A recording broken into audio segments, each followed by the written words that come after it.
Well, I've talked for like an hour straight about this movie, and my camera's telling me that it's almost full. So let me just wrap this up by saying I'm sure at some point on this channel of mine I will talk about Scream 7 again, probably a more condensed, scripted version of the film. These are just my raw thoughts and feelings after finally watching the movie. It was awesome seeing Matthew Lillard come back. I've wanted him to come back, bro, since I was a teenager. When I got into this franchise, I was like 15 years old. I'm 25 now. Fans have waited longer than I have, praying, hoping that Stu was alive, that he would come back. And so, like, to see him in the movie, it was awesome. You know, he does the same mannerisms, he says quotes from the original, and I was like, I was loving it. At the same time, though, there was the small bit of me that was like, this only counts if it's real. Like, if in the end they just say it's AI, it's just gonna make me be like, that wasn't Stu. You know what I mean? So it's like, it's a bittersweet. Like, okay, we finally got Stu back after all these years. They've been hinting that he might be alive. At the same time, it's like, nope, Stu's dead. Stu was dead. Stu is dead. All these years, all your hopes, all your dreams, all your wishes, all your fan fictions, all your theories. Fuck you! We finally brought Matthew Lillard back, and it's not real. And I know I probably sound like a crazy person. I know it's just a movie. But you know what? To quote Mindy Meeks from Scream 5, it's not just a movie. To some people, it's their favorite thing in the entire world, right? And I'm not.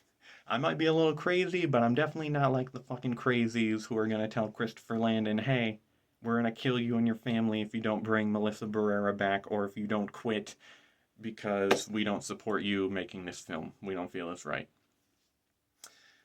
But that's another talk for another day. In conclusion, this film had some badass, incredible, amazing, impressive, wonderful things.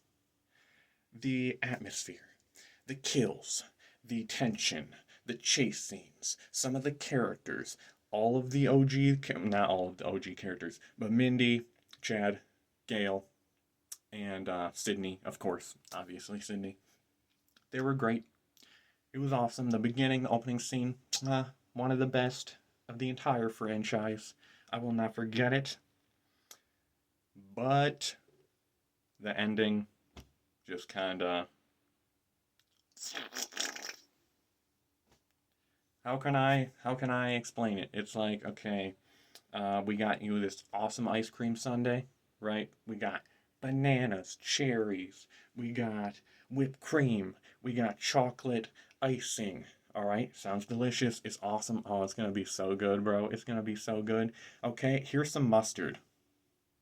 Here's the entire bottle, and we're gonna coat the entire sundae in it.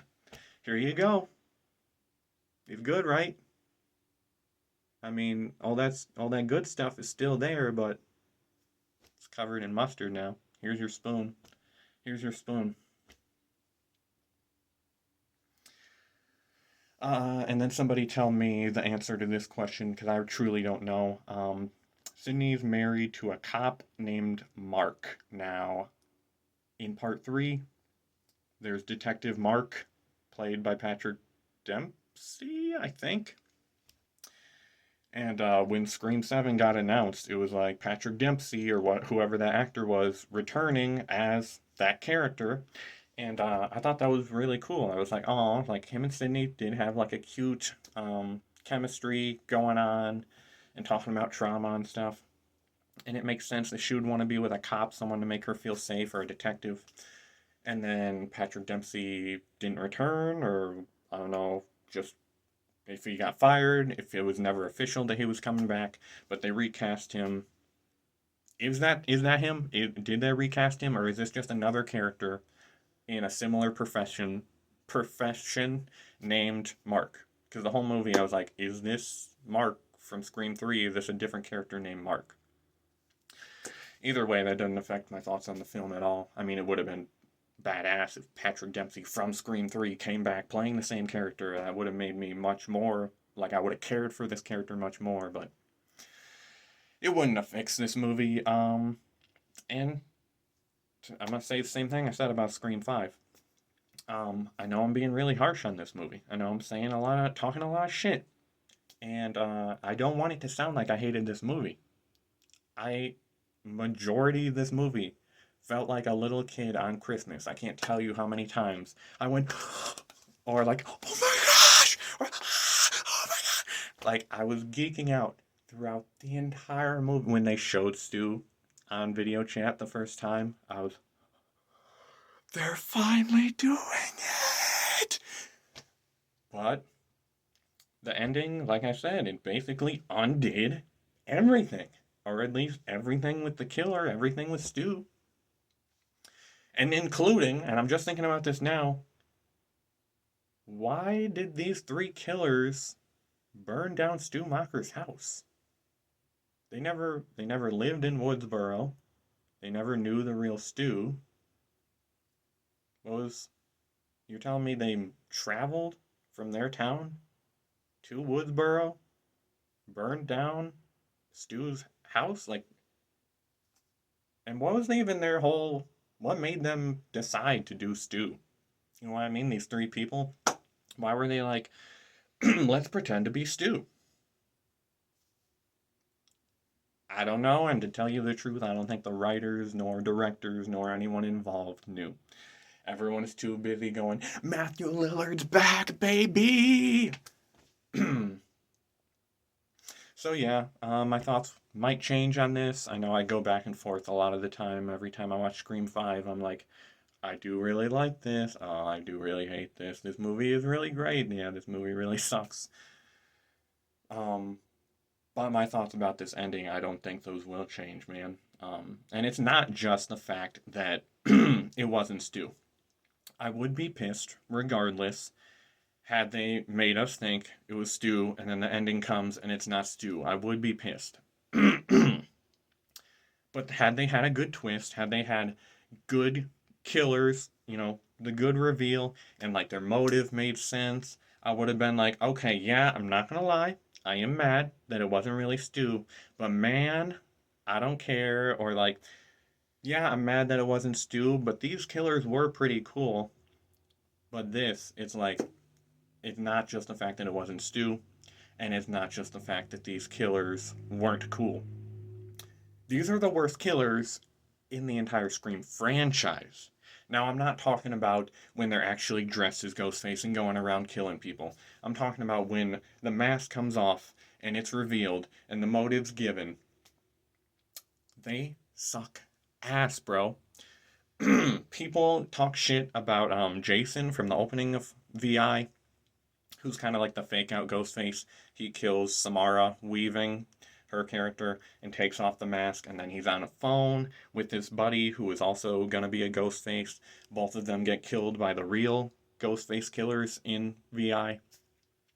And people are always like, they don't count as actual ghost faces. We barely saw them. We only saw Jason kill. We didn't see the other guy kill.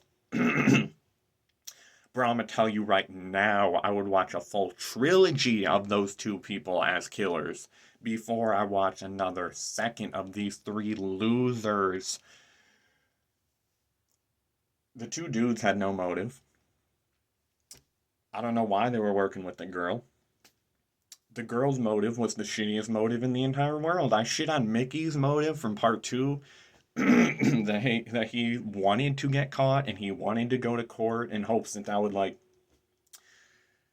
make him famous or something. Mickey's a fucking genius compared to these three idiots. But I have talked so long that my voice is starting to go out, and it is about, well, I don't have a watch, but I want to say almost 9 a.m. in the morning. Just wanted to get these thoughts out, these feelings. Because I know they'd be all up here. Driving myself crazy all night. And I just kept thinking about it. So now I at least have this video to share with, the one friend that I have. You know who you are. If you made it through all these, thank you very much for watching. And you were wrong. You were wrong, basically, for the most part. I mean, you thought I would hate the movie for all the nostalgia, but I really thought there wasn't too much, right? Like it was there. There was puns. Um, when the first Ghostface killer gets his mask off and they're all like, "Who is this?" Chad says, "It's always someone you know." That was the tagline for part 5. And I think that might have even, I don't know if they've said that in past movies or if that was also a tagline for like the original. But when he said it, I was like, I know I've seen that on a poster, and I looked it up, and it is at least the tagline for part 5. And that one I thought was cute. It wasn't like a, see what we did there. So yeah, good up until the end. Could have been one of the best. People will probably say it's one of the worst now. I won't, but I will say, in terms of the Ghostface killers themselves, their motive, their badassness, this had the worst. And that's a shame to say. And if I didn't say this already, McKenna Grace, that was a great fake out because I thought for sure, I was like, okay, yeah. They cast the cute, innocent, tiny blonde, and she's gonna be revealed to be the killer, and it's gonna be like, ah, like you thought I was the innocent blonde, I'm a psycho killer.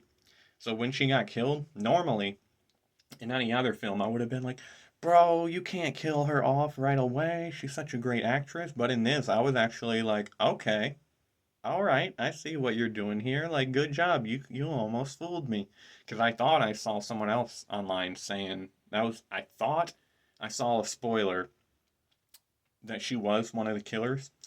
But to tell you the truth, I think I just saw a post with like McKenna Grace's name talking about Scream. And I was just like, scroll, scroll, get off of it. So I think I just convinced myself she was one of the killers. Oh, McKenna Grace, I mentioned she's like one of my favorite singers. She did a song with Ice Nine Kills, who is an awesome band. They did an original song for Terrifier 3. They're called, yeah, Ice Nine Kills, I think I just said. All their songs are based off of horror movies. So they got like Nightmare on Elm Street songs, Friday the 13th songs, Halloween songs. Now they have a legitimate Scream song featured in the end credits of Scream 7 with McKenna Grace. So that's a big thing, a big great thing to say about this movie is awesome band. Then you got McKenna Grace, who was in the movie, awesome actress, also an awesome singer. The two of them collab did a song for Scream 7. And in the music video, they had David Arquette. So, like, check out that music video like I did after the movie if you were pissed off by the ending of this movie, like I was. And I heard Scream 8 was already in the works, but then I saw that it wasn't, so there's the whole beginning of that shtick. I'm sure we'll see. I'm sure we'll see a sequel in like the next 3 years. And people are already being like, ooh, the next one should be about Tatum in college. Please don't do that. Please don't do that. You did almost so good with this movie for the most part, with the doing your own thing and not just purely being nostalgia and copying the original. So don't do a sequel. You're just copying the original sequel. Will I ever shut up? I don't know. Scream 7, it was almost a great movie. That's what I will say. Could have been like a 10, and for the most part, it was. For the most part, it was probably like a 7, 7, 8.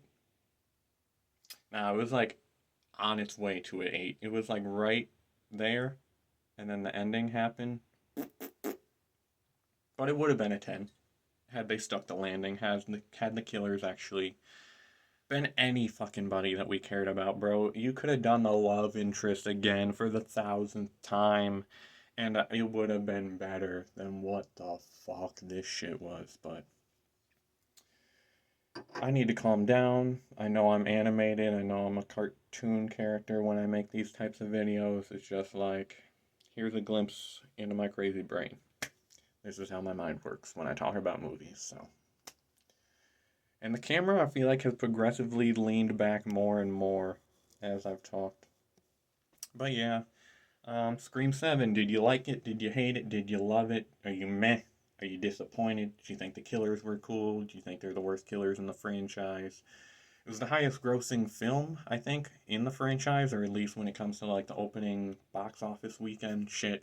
I don't give a fuck about that. Why am I telling you that? Yeah, I'm out. I'm out. I'm out. I'm done. I would have killed to see McKenna or not McKenna Grace. I would have killed to see Melissa Barrera and Jenna Ortega return to do a final closing chapter to their trilogy. See Melissa Barrera become Ghostface. See Billy Loomis one last time. Alas. Alas. If you want that, go write a fan fiction, I guess. But, oh, well, if this wasn't obvious, Scream VI was better than Scream 7, in my opinion. Franchise ranking is like, for me, 4. 1 and VI are like matched, like Scream 4, 1 and VI, 3, 2. Did I like Scream 7 more than? Nah. I was gonna say, did I like Scream 7 more than Scream 5? I don't fucking know. It all comes down to the ending. Like, yeah, Scream 5 was a lot of just nostalgia, nostalgia, nostalgia, but at least, even though when the killers were revealed and I was like, love interest again, crazy obsessed fan of the Stab franchise again, at least it was better than, I don't know what the fuck this was. Is she a crazy fan? Did she want to be her lover, her best friend? Like, she hate you? Does she love you? I don't fucking know. I'm done. That's all I got, bro. That's all I got. Like 3 videos of me talking for like 25 minutes. This is the longest video I've ever made. I'm delirious. I'm out. So, what's something Ghostface would say? What's your favorite scary movie?